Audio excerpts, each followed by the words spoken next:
Akhirnya Apple resmi rilis update iOS terbaru mereka ya setelah udah libur panjang. Nah teman-teman jangan langsung update dulu. Kalau emang device teman-teman nggak ada 8 isu bugs ini, saran aku kamu tinggal skip aja. Karena masih ada next update yang lebih besar lagi ya guys. Nah kira-kira apa yang udah diperbaiki ngomongin buat isu bugsnya? Yuk kita bahas.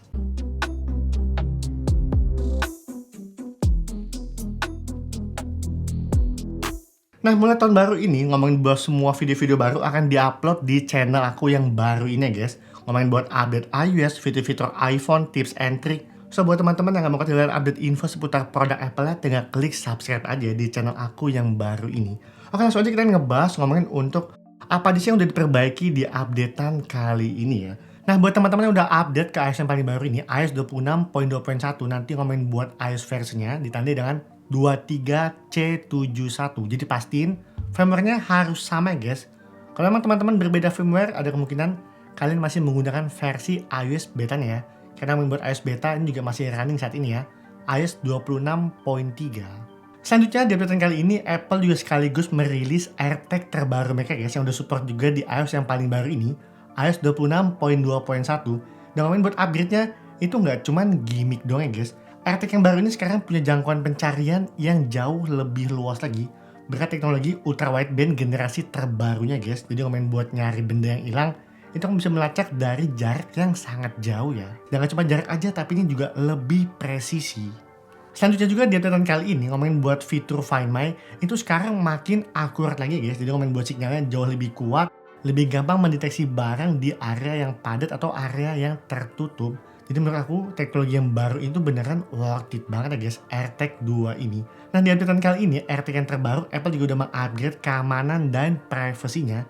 Itu bakalan bikin AirTag makin susah buat disalahgunakan lagi ya guys. Lalu bagaimana dengan tampilan desainnya? Ngomongin buat desain juga masih tetap sama aja seperti AirTag generasi yang pertama. Jadi ngomongin buat kelebihan AirTag 2 ini, yang pertama jangkauan yang lebih jauh, lebih akurat, dan lebih aman ya dari segi privasinya. Next kita akan ngebahas ya guys, apa sih yang udah diperbaiki ya ngomongin buat isu bugs-nya. Yang pertama kita akan ngebahas dulu untuk isu bugs di bagian keyboardnya guys. Bukan ngomongin buat keyboard yang nge-lag, animasi delay, tapi ini lebih ngomongin untuk predik keyboard ya. Nah siapa nih dari teman-teman yang suka ke typo sendiri, ngomongin buat auto text-nya kadang suka ngaco, suka nggak tepat, padahal kita juga udah sering pakai teks yang sama, kalimat yang sama, cuma ngomongin buat auto prediknya ini suka error ya guys. Nah, ngomongin buat isu ini juga udah banyak banget ya dibahas di forum-forum seperti Mac Rumor dan segala macamnya. Semenjak update iOS kemarin, 26.2, ngomongin buat bugs keyboard ini, ngomongin buat predict type-nya itu suka ngaco ya guys. Yang kedua, nah ini ya, ngomongin buat iPhone yang mudah panas, alhasil jadi bikin baterai makin boros ya. Aku banyak banget baca di kolom komentar Mac Rumor, 9to5 Mac, itu banyak yang setelah update, so far sih awalnya, pada saat update seminggu pertama masih aman-aman aja. Cuman makin kesini setelah udah libur panjang juga, nggak ada updatean, ngomongin buat device iPhone itu terasa makin panas dan baterai makin boros ya. Nah ada beberapa hal yang bikin baterai iPhone makin boros ya guys. Salah satunya ngomongin dari dukungan aplikasinya. Banyak banget third party apps itu yang belum running well di iOS 26.2 ini ya guys.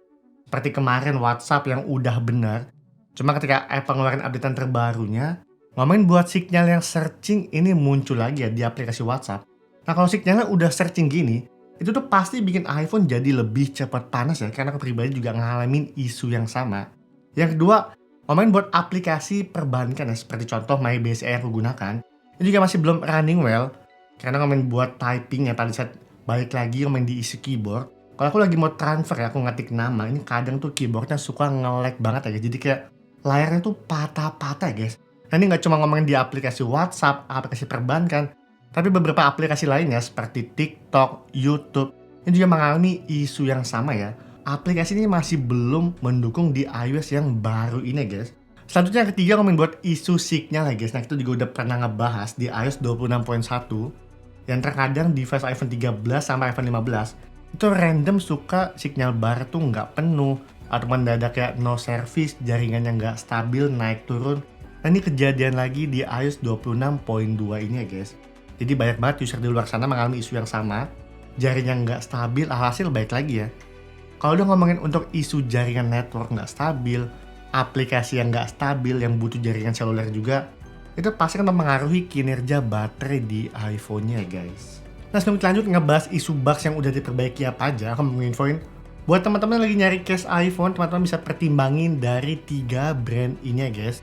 Pilih brand More kalau teman-teman ingin tampil yang lebih simple, ingin tampil beda dari case-case iPhone lainnya.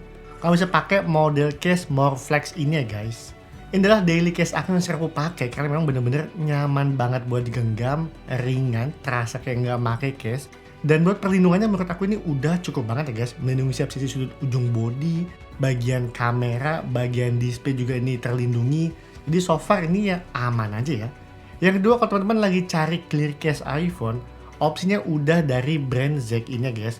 Menggunakan material grafin, jadi ngomongin buat daya tahan lebih kuat. Dan yang paling penting ini ya, dengan menggunakan case ini, ngomongin buat isu panas di iPhone-nya itu bakalan disebar luasin ya guys ke dalam case ini. Jadi singkatnya, suhu panas di iPhone kalian akan diserap di dalam case iPhone ini ya guys. Yang ketiga, kalau teman-teman cari armor case yang benar-benar melindungi setiap sisi sudut ujung body iPhone kalian sampai yang terkecil pun tercover semua, ya udah ini ya pilihan terbaiknya, brand dari UEG ini guys. Ngomongin soal perlindungan dan drop test itu udah terkenal banget ya, terkenal kuat, terkenal tahan lama, terkenal bagus. Jadi kalau teman-teman ingin tampil beda, lebih kuat armor case-nya, udah ini ya pilihannya dari brand UEG. Nah ngomongin buat semua link case ini aku udah siapkan di kolom deskripsi ya. Yang keempat masih di bagian network juga, ini ngomongin buat isu wifi ya. Nah ini siapa yang teman-teman yang kemarin tuh banyak keluhan. Kalau udah join wifi, sebagai contoh wifi di rumah kalian ya, kalau iPhone yang kita matiin, kita lock screen, itu terkadang wifi itu suka putus ya guys. Dan pada saat kita buka iPhone lagi, kita unlock, baru dia terhubung lagi dengan koneksi wifi. Nah ngomongin buat wifi yang putus nyambung ini, itu nggak cuma dialami di kita aja guys, tapi orang luar pun, yang ada di forum Mac Rumor, 9to5 Mac, juga udah banyak ngebahas isu ini ya. Semenjak update iOS 26.2 kemarin, itu ngomongin buat isu jaringan, wifi, bluetooth, airdrop, dan koneksi juga ke Apple CarPlay ini kadang tuh suka mengalami gangguan ya guys. Selanjutnya ngomongin buat isu bugs di bagian Face ID. Nah ini siapa nih buat teman-teman yang Face ID-nya ini terutama ngomongin buat iPhone 11, iPhone 12, dan iPhone 13. Yang kadang tuh suka nge-lag ya guys, bahkan ini nggak mau kebaca ya mukanya. Kayak harus matiin iPhone-nya lagi, hidupin lagi, baru ya Face ID ini bisa normal. Nah ngomongin buat isu bugs ini juga udah banyak banget dibahas semenjak iOS 26.2 ya guys. Jadi mungkin buat teman-teman di luar sana, pengguna iPhone 11 sampai iPhone 12, yang mungkin device-nya mengalami isu bugs pada bagian Face ID, nggak mau kebaca, lemot, kamu bisa update ke iOS yang baru ini ya. Next, ngomongin buat iPhone storage ya. Nah ini ngomongin buat iPhone storage. Ini tuh masih banyak banget yang mengeluhkan semenjak update 26.2 kemarin. Ini bebannya tuh gede banget ya guys. Ada yang sampai 30 GB, ada yang sampai sistemnya 40 GB. Udah coba reboot device, hapus aplikasi, restart iPhone-nya, masih tetap aja nggak hilang buat sistem datanya. Nah semoga aja nih, di episode kali ini, Apple udah memperbaiki isu di bagian iPhone storage-nya guys. Karena menurut aku pribadi, jujur ya, ini tuh agak gede banget ya guys, main buat iPhone storage di iOS 26. Jadi aku berharap banget ya, update kali itu membawa banyak perbaikan. Next, ada isu bugs di bagian weather-nya guys. Jadi setiap kali kita buka iPhone atau berhubungan dengan aplikasi yang harus ngebaca location service kita, weather cuaca, itu kadang dia nggak mau kebaca dengan benar ya. Alhasil dia ini selalu minta notifikasi ulang terus untuk mengizinkan weather ini biar kebaca di location aplikasinya. Dan gak cuma sampai di situ aja, ngomongin buat aplikasi iMessage juga ini ada bug ya di iOS 26.2 kemarin. Ngomongin buat fitur fokusnya untuk allow other device, ini juga kadang tuh suka minta notif berulang terus ya guys. Notifnya repeat terus. Udah kita pilih allow, tapi balik lagi ketika kita buka aplikasi iMessage lagi, ini ngomongin buat notifnya dia muncul lagi ya guys. Jadi bisa dibilang ya, ngomongin buat updatean kemarin iOS 26.2, itu tuh berjalan running well-nya itu cuma sekitar semingguan aja guys. After itu makin kesini itu makin banyak banget isu-isu bugs yang muncul ya. Dan kayaknya nih Apple ini ya, kalau aku liatin polanya, karena aku juga udah cukup lama banget ya ngomongin buat update iOS tips and trick. Ini kayaknya kalau Apple dalam 1 bulan dia nggak ngeluarin updatean iOS, itu bakalan kacau ya guys. Sistemnya tuh kayak bakalan banyak banget ya isu bugsnya. Walaupun aku harus mention juga ke teman-teman, ngomongin buat isu bugs itu nggak hadir di setiap iPhone ya guys. Jadi nggak merata ya. Karena banyak banget di luar sana tuh orang yang ya masih aman-aman aja ya. Nggak ada isu bug, semua running well, no issue, performance bagus, baterai irit. Cuma itu buat mereka ya yang masih pakai iOS 18. Nah jadi buat teman-teman di luar sana nih yang udah update ke iOS 26, kemarin terakhir sampai 26.2, dan device kalian masih menemukan isu banyak bugs. Nah saran aku teman-teman, segera update ke iOS yang baru ini ya guys. Cuma kalau device teman-teman ini nggak ada isu bugs apapun, mungkin teman-teman ada di iOS 26.1, 26.01, masih running well, begitu juga yang pakai iOS 26.2, no issue bugs. Saran aku teman-teman nggak perlu update ke iOS yang baru ini ya guys. Teman-teman bisa skip aja karena nanti akan ada next update yang lebih besar lagi ya, iOS 26.3. Nah segitu aja video kali ini ngomongin buat update iOS. Buat teman-teman yang mau sharing yang udah update, gimana nih ngomongin buat performance-nya, isu bugs-nya, teman-teman tinggal tulis aja di kolom komentar. Sekian video kali ini, sampai ketemu di video selanjutnya. Bye-bye!